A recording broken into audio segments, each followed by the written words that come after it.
계속해서 야고보서 말씀을 함께 나누도록 하겠습니다.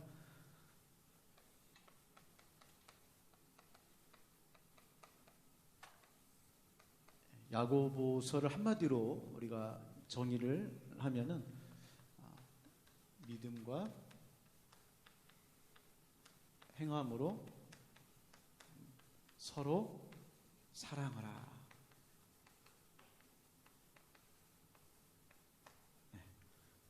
이걸로 우리가 요약할 수가 있겠습니다. 야고보가 흩어져 있는 12지파, 즉 교회에 편지를, 서신서를 보내는데요.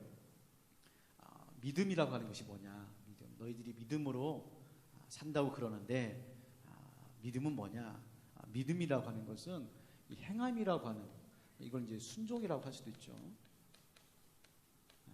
행함이라고 하는 어떤 형태로, 삶으로 드러나야 하는 것이다. 드러나는 것이다. 그런데 이 믿음과 행함에 여러 가지가 있지만 야고보가 말하는 중요한 포인트는 사랑입니다. 사랑. 그러니까 믿음이라고 하는 행함이 어떤 형태로 나타나냐면은 사랑이라고 하는 형태로 나타나게 되는데, 이 사랑이라고 하는 것은 인간의 사랑이 아닙니다. 인간의 사랑이 아닙니다. 인간적인 정을 나누고 인간적인 형제 우애를 나누는 그런 사랑이 아니고 예수 그리스도의 사랑이죠. 예수 그리스도의 사랑. 그러니까 예수님의 사랑을 통해서 서로 사랑하라, 이렇게 지금 말씀을 하고 있는 것입니다. 문제는 말세가 되면은 사랑이라는 형태가 두 가지로 나눠지게 됩니다. 디모데에 보면은 사도 바울이 말한 것처럼 사랑이라고 하는 것이 말세가 되면 첫 번째로는 사랑이 식습니다. 식어짐이죠. 사랑에 대한 어떤 관심, 애정, 또 사랑에 대한 뜨거움, 그리고 사랑에 대한 섬김, 이런 것들이 점점 식어져서 사랑이라고 하는 말을 들었을 때에 이 사랑은 이제는 포장되어 있고 사랑이라고 하는 어떠한 그 의미, 가치, 이런 것들이 전달이 되지 않고 그저 입 바른 소리처럼 그렇게 통용이 되는 거짓 사랑이라고 할까요? 사랑에 속고 속는 그러한 시대가 된다는 것이고, 두 번째로는 자기를 위한 사랑으로 바뀐다는 것이죠. 자기 사랑이죠. 자기 사랑. 그러니까 사랑이라고 하는 것은 상대방에 대한 섬김이거든요. 배려고. 그런데 말세가 되면 사랑이라고 하는 것이 자기를 위해서, 자기만을 위한 자기 사랑으로 굳어지는 그런 모습이라고 하는 것이죠. 이게 지금 우리 그 교회의 모습이죠. 교회의 모습. 세상은 뭐 말할 것도 없고 교회 안에서도 우리가 예수님에 대한 사랑을 얘기하고 서로 사랑을 얘기하지만 점점점 사랑이 어떻게 되고 있습니까? 식어져 가고 있죠. 성도 간의 성도의 사랑, 또 목사와 성도님들 간의 사랑이라고 하는 관계가 점점 식어지고, 사랑이라는 것은 이해관계로 남아서 서로 주고받는 어떠한 그런 개념으로 통용이 되는 안타까운 그런 모습이 나오고 있고, 그러다 보니까 자기 사랑에 매몰되어서 다른 사람의 아픔이나 고통이나 어려움에 대해서는 그게 관심이 없고 자기만을 위해서, 자기의 인정이나 사랑을 받기 위해서 살아가는 그런 모습이 나옵니다. 그래서 야고보에 보면은 이 교회라고 하는 이 개념이 몇 가지가 나오고 있는데, 첫 번째로는 우리가 이 믿음이라고 했을 때는 십자가죠. 십자가라고 하는 것은 구원을 말하는 것입니다. 구원. 즉 우리가 믿음을 통해서 우리가 구원을 받는 이 구원이라는 것은 그냥 단순히 우리 영적인 구원을 말하는 것이 아닙니다. 전인적인 구원을 말하는 것입니다. 단순히 예수 믿고 구원받고 천국 가는 그러한 개념의 교리에 머물러 있지 않고 성경에서 말하는 이 구원은 우리 전인적인 구원을 말하는 것입니다. 전인적인 구원. 그 다음에 교회의 머리는 예수 그리스도죠. 이거는 믿음의 대상을 말하는 것입니다. 믿음의 대상을 말하는 것이죠. 우리가 누구를 믿습니까? 하나님을 믿으세요? 예수님을 믿으세요? 이렇게 질문하면 굉장히 헷갈려 하시는 분이 많습니다. 하나님을 믿으세요? 예수님을 믿으세요? 둘 다 믿죠. 둘 다 믿는데 조금 개념을 좀 정립할 필요가 있습니다. 다시 말씀을 드리겠지만은 우리는 하나님을 믿기보다는 예수님을 믿습니다. 예수. 왜냐하면은 요한복음에 보면 예수님을 통해서 하나님을 알 수가 있고 예수님을 믿음으로써 하나님을 믿을 수 있습니다. 그러니까 구약과 신약은 좀 달라요. 구약에서는 이스라엘 백성들이 하나님을 믿고 하나님 말씀에 순종하며 하나님 나라 백성이 됩니다. 근데 신약이 오면 개념이 좀 바뀌어서 물론 하나님을 믿지 말라는 얘기가 아니라 예수님을 통해서 하나님을 알고 예수님 말씀을 믿음으로써 하나님을 알아가는 그러한 모습으로 되어 있어서 교회는 예수 그리스도를 믿는 사람들이 모인 공동체라고 하는 것입니다. 그 다음에 교회는 삶이 있습니다. 이거는 믿음, 소망, 사랑이죠. 이게 믿는 사람의 삶입니다. 믿는 사람은 소망과 사랑으로 살아가는 모습을 교회에서 훈련하죠. 교회에서 훈련합니다. 교회에서 훈련해요. 그래서 그리스도인이 되기라는 것은 그리스도인이 된다는 것은 첫 번째로 검증받아야 되고요. 훈련받아야 되고요. 그 다음에 습관이 돼야 됩니다. 이게 삶인데요. 우리가 그리스도인이라고 했을 때는 우리가 검증받아야 됩니다. 검증, 말씀이죠. 말씀으로 내가 정말 그리스도인인가를 검증받아야 됩니다. 우리가 어떤 예를 들자면 이런 물을 우리가 마실 때 그냥 마시는 게 아니죠. 이 물이 진짜 마실 만한 물인지를 어떻게 해야 됩니까? 검증해야 됩니다. 검증. 만약에 여기에 무슨 잘못된 이물질이 들어가면 먹을 수가 없는 거잖아요.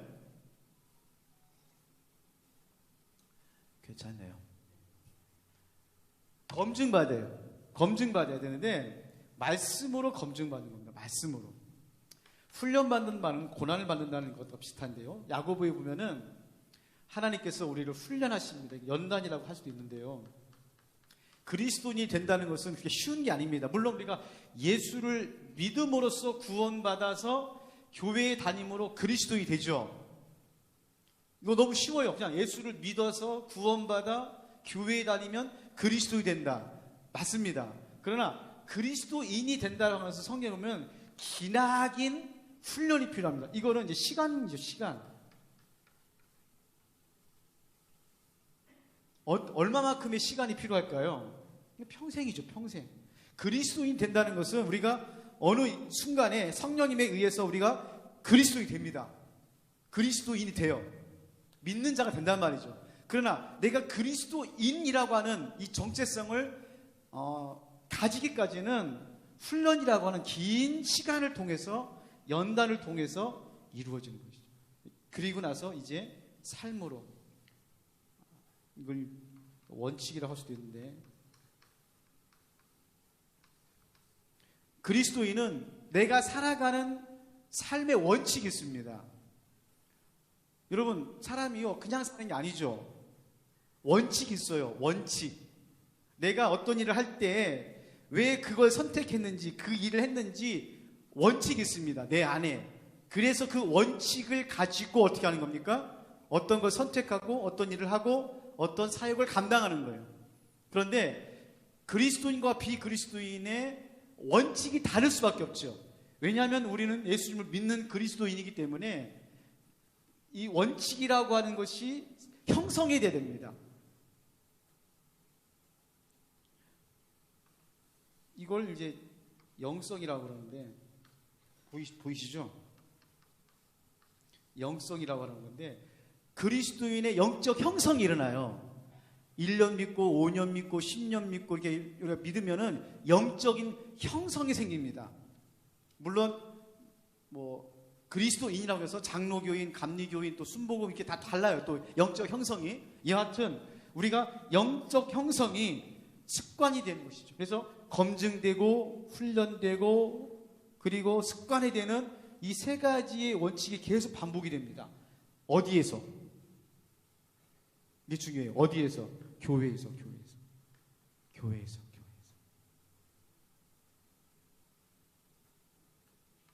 이 세 가지 이 그리스도인의 이 원칙이 교회에서 형성이 되는 거예요. 교회에서. 그래서 교회의 이 뿌리, 기둥, 기초는 말씀과 기도입니다. 말씀과 기도. 야고보는 계속 이걸 말하고 있는 거예요. 말씀과 기도. 여러분, 교회가 세워지고 믿음이 세워지기 위해서는 이 보이지 않는 이 기초가 중요한데 말씀과 기도. 이 말씀과 기도를 통해서 어떻게 됩니까? 교회가 세워지고 믿음이 세워지고 그리스도인의 영적인 형성이 세워지게 되는 것이죠.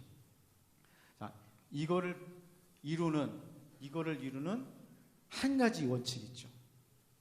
그게 바로 성령이죠.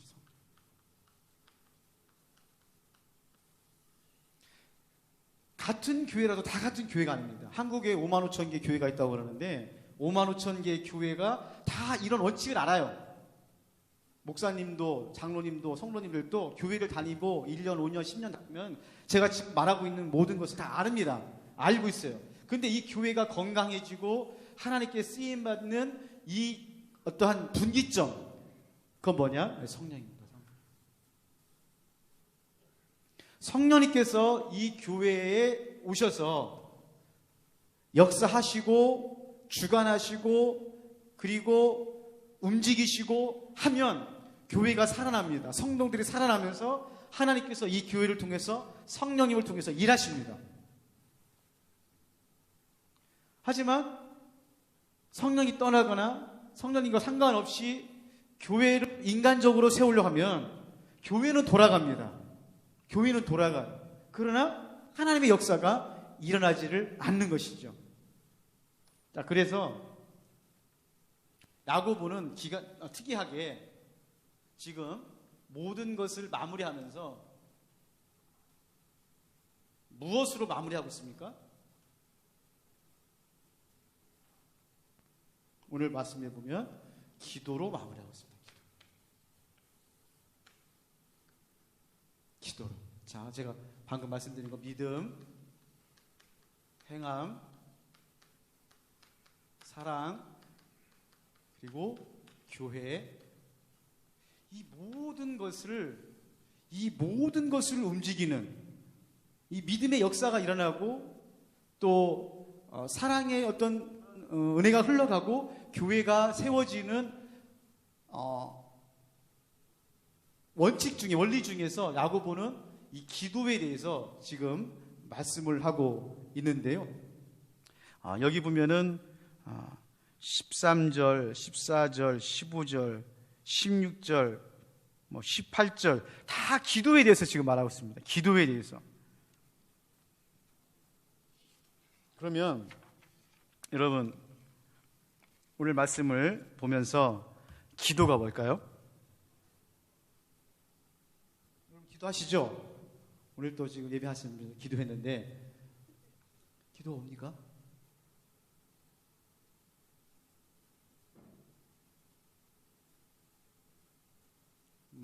기도를 어떻게 하세요?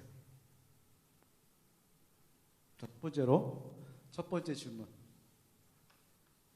여러분은 기도를 누구에게 배우셨습니까? 여러분은 기도를 누구에게 배우셨어요? 존경하는 목사님? 예수님 잘 믿었던 엄마? 아니면 여러분이 의지했던 어떤 친구? 선배? 누구에게 기도를 배웠습니까? 이게 중요합니다, 여러분. 기도를 누구에게 배웠는가 참 중요합니다. 왜냐하면 배운 대로 하더라고요. 배운 대로. 중요합니다. 두 번째로 기도를 누구에게 합니까? 여러분, 기도를 누구에게 해요? 기도를 열심히 하는데, 새벽에 나와서 기도하는데, 여러분, 기도를 누구에게 합니까? 중요해요. 야고보는 계속 말하고 있는 거예요, 지금. 세 번째.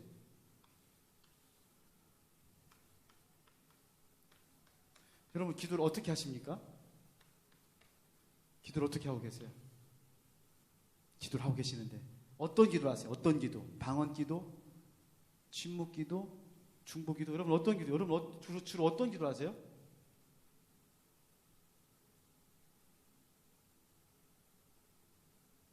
막상 질문을 하니까 대답하기 어렵나요? 다 하는 거예요. 지금 다 하고 계시는데 제가 여러분에게 좀 정리하려고 그렇게 지금 말씀을 드리는 거예요.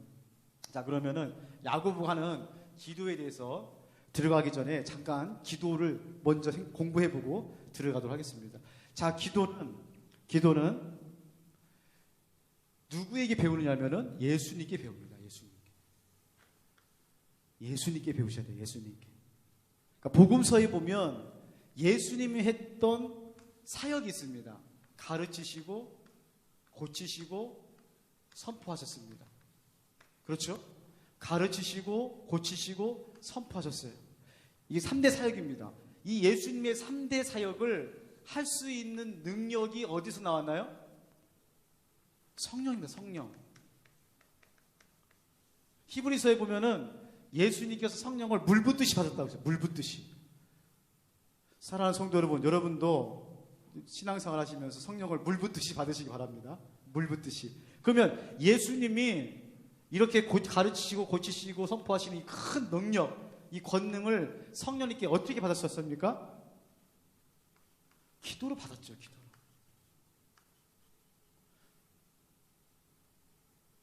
그러니까 예수님도 하나님의 아들이시지만 이 모든 권능을 행하시기 위해서 성령이 필요했습니다. 근데 성령님이 어떻게 예수님에게 오시느냐, 막 오는 게 아니고 그냥 오는 게 아니고 예수님께서 어떻게 하실 때, 기도하실 때 성령이 임해서 이 메시아 사역을 감당할 수가 있었다는 것이죠. 그러면 여러분, 우리가 기도는 누구에게 배워야 됩니까? 예수님께 배워야 됩니다. 예수님께. 그럼 여러분, 예수님께 어떻게 기도를 배우고 계세요? 근데 그게 문제예요. 그게 여기까지는 아는데 여기서 더 안 들어간단 말이죠. 다음 중에 이제 수요일 때 기도해서 또 공부를 또 할 수 있겠지만은 우리가 예수님의 기도를 배우지 못했어요. 그러니까 어떻게 배웠느냐? 아는 친구, 선배, 부모님, 목사님, 어디 기도원 이런 데 가서 기도를 배운 거예요. 그래서 배운 대로 여러분이 평생 그냥 기도 생활하는 거예요. 방언 기도 배운 사람은 계속 방언 기도해야 되고요. 어떤 사람은 계속 침묵 기도하면 계속 침묵 기도해야 되고요. 어떤 사람은 새벽 기도 배웠다가 평생 새벽 기도 하고요. 물론 그게 나쁘다는 얘기가 아닙니다. 나쁘다는 것이 아니라 우리가 큰 중심에 있는 기도를 배우지 못하고 겉가지를 배우다 보니까 정말 그러니까 기도를 열심히 하는데 새벽에 나와서 기도하는데 막 통성 기도하고 방언 기도하는데 왜 성령의 능력이 나타나지 않느냐? 죄송합니다. 예수님께 제대로 배우지 못하고 다른 사람에게, 다른 무슨 목사님에게, 장로님에게 기도원에서 부흥해서 배웠기 때문에 이런 잘못된 기도 형태들이 너무나 많은 거예요.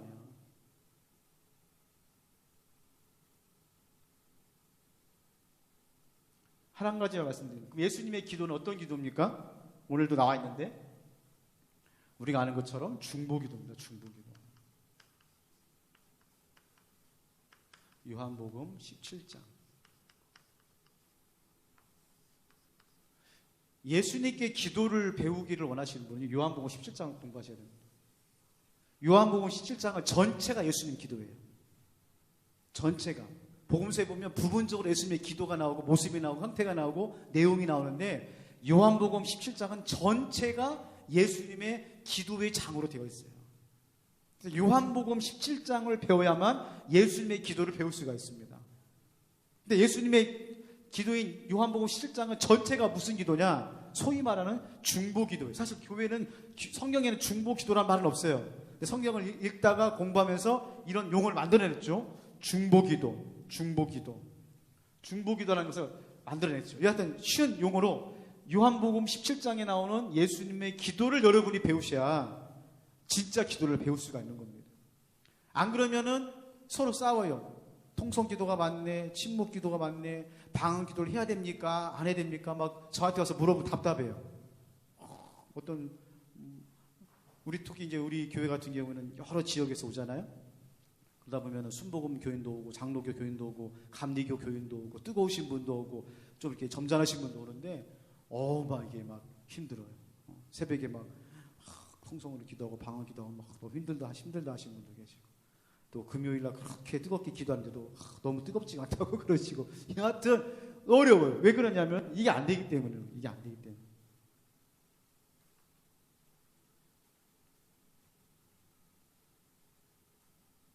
두 번째로는 기도는 누구에게 합니까? 누구에게 해요? 하나님에게 해요? 예수님에게 해요? 성령님에게 해요? 자, 보세요. 우리가 기도를 누구로 하냐? 그냥 답이 나옵니다. 하나님.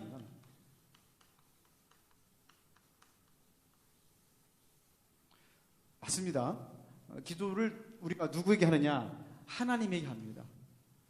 근데 문제는 우리가 하나님께 어떻게 기도하냐, 어떻게 나가냔 말이에요. 하나님과 우리가 기도를 하는데 기도를 누구에게 하면 하나님께 한다는 말은 맞는데 우리가 기도를 할 때 하나님이라고 하는 분에게 기도를 하는데 우리가 하나님과 직통으로 그러면 나가나요?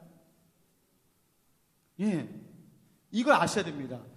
잘못하면은 이걸 이제 직통계시라고 그러는데 하나님과 직통으로 만나신 분이 계세요. 저도 목회하다 보면은 어떤 분 만나시면 그래요. 하나님 말했다는 하나님 자기 보여주셨다는 거예요. 하나님 들려주셨다는 거예요. 꿈에 나타났다는 거예요. 환상을 봤다는 거예요. 너무 귀하죠. 너무 좋습니다. 저도 부러워요. 저도 보고 싶고 듣고 싶고 환상도 보고 싶고 그래요. 그런데 직통계시 즉 하나님과 영통한다는 것 굉장히 위험합니다. 굉장히 위험해요. 그렇기 때문에 우리가 기도를 누구에게 하느냐 이것도 보세요. 이것도 하나님께 하지만 예수 그리스도에게 한 겁니다. 예수 그리스도.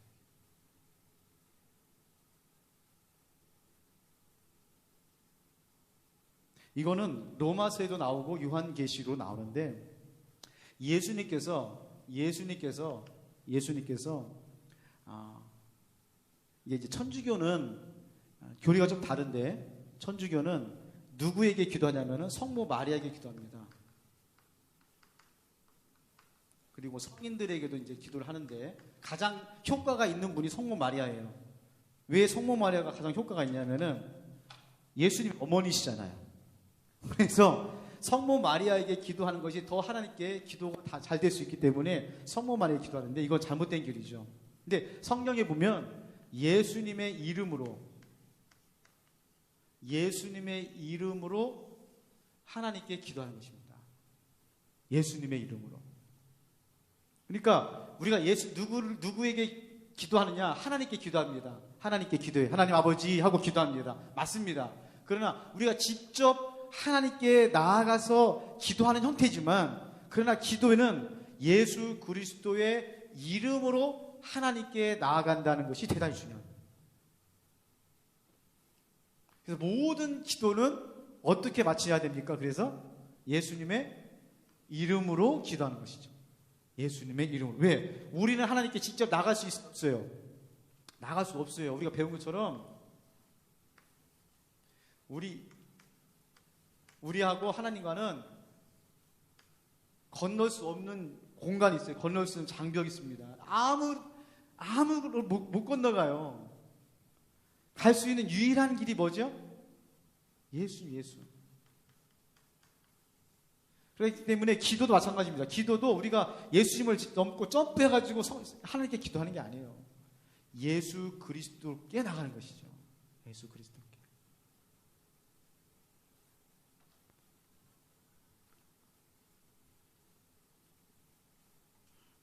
마지막 세 번째로 기도를 어떻게 합니까?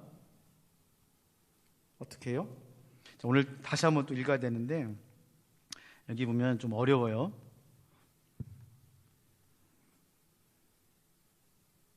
15절, 16절 말씀입니다. 믿음의 기도는 병든 자를 구원하리니 주께서 그를 일으키시리라. 혹시 죄를 범하였을지라도 사하심을 받으리라. 그러므로 너희 죄를 서로 고백하며 병이 낫기를 위하여 서로 기도하라.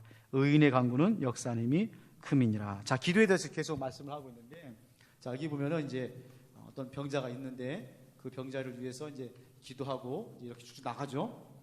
여기서 눈에 띄는 게 있죠. 눈에 띄는 게 있어요. 그게 뭐냐면은 26절 말씀에 그러므로 너희 죄를 서로 고백하며 병이 낫기를 위하여 서로 기도하라. 자, 우리는 지금 병이 낫는 것에 대해서 기도를 하고 있는데, 병이 낫는 것을 위해서 기도하고 있는데, 지금 야고보는 뭐라고 말하냐, 어떻게 기도하냐고 그러냐면은 서로 뭐라고요? 죄를 고백하고. 대단히 중요합니다, 여러분. 기도에서 제일 중요한 것일 수도 있어요. 무슨 말이냐면은 교회 기도를 누구에게 배우고 기도를 누구를 통해서 하고 기도를 누구를 어떻게 하냐, 이것을 총합해서 우리가 기도를 응답받는, 기도에 응답받는 야고보가 말하는 기도가 응답되는 가장 중요한 건 뭐냐면은 죄를 고백하는.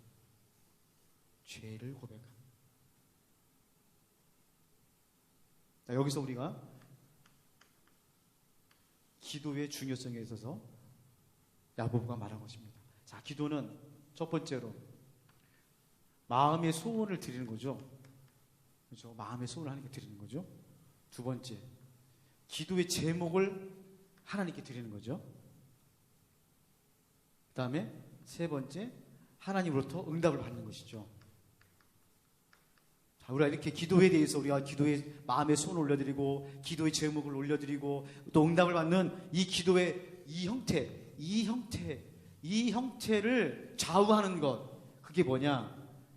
죄를 고백하는.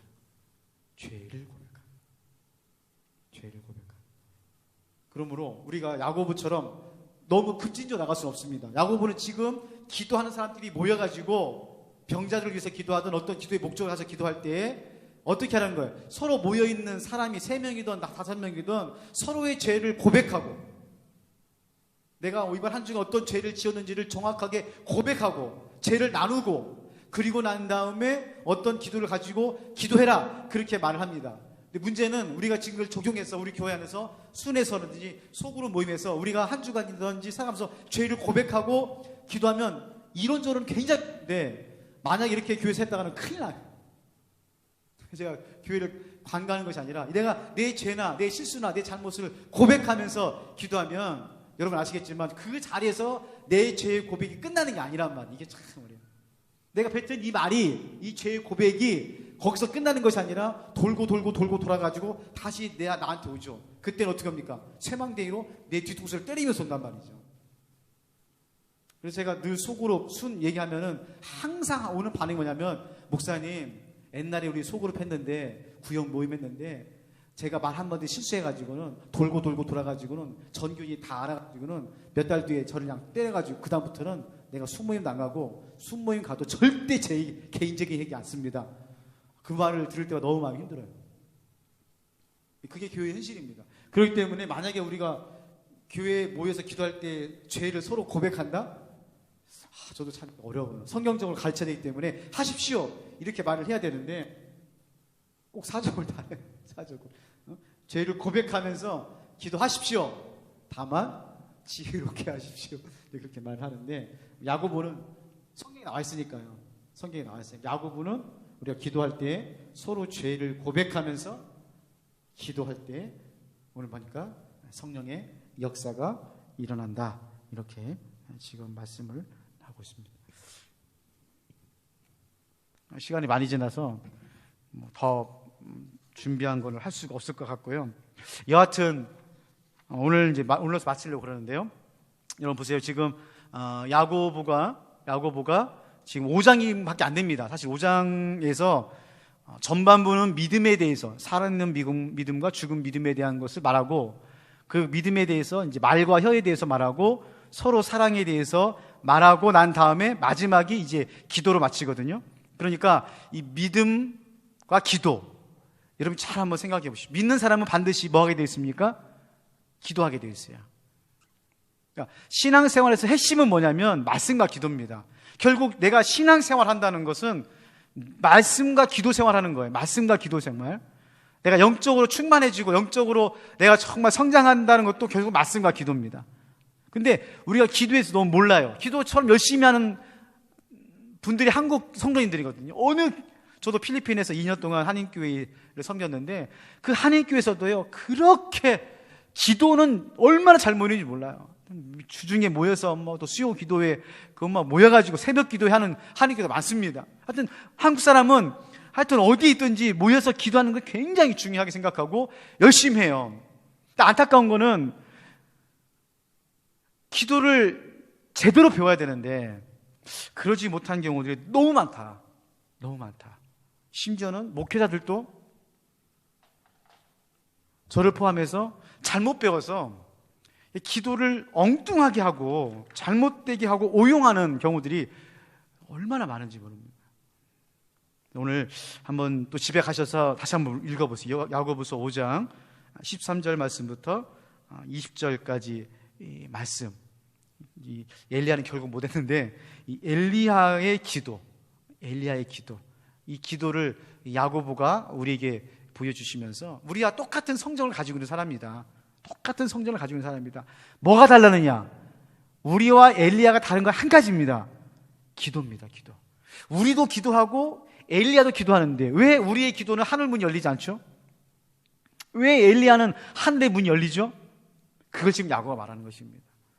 다음 기회가 되면은 또 우리가 기도에 대해서도 말씀을 나누면서 우리 평화교회는 정말 말씀 안에서 예수님께 잘 기도를 배워서 성령의 역사를 경험하는 귀한 교회가 성도님 되시기를 주님의 이름으로 축원합니다.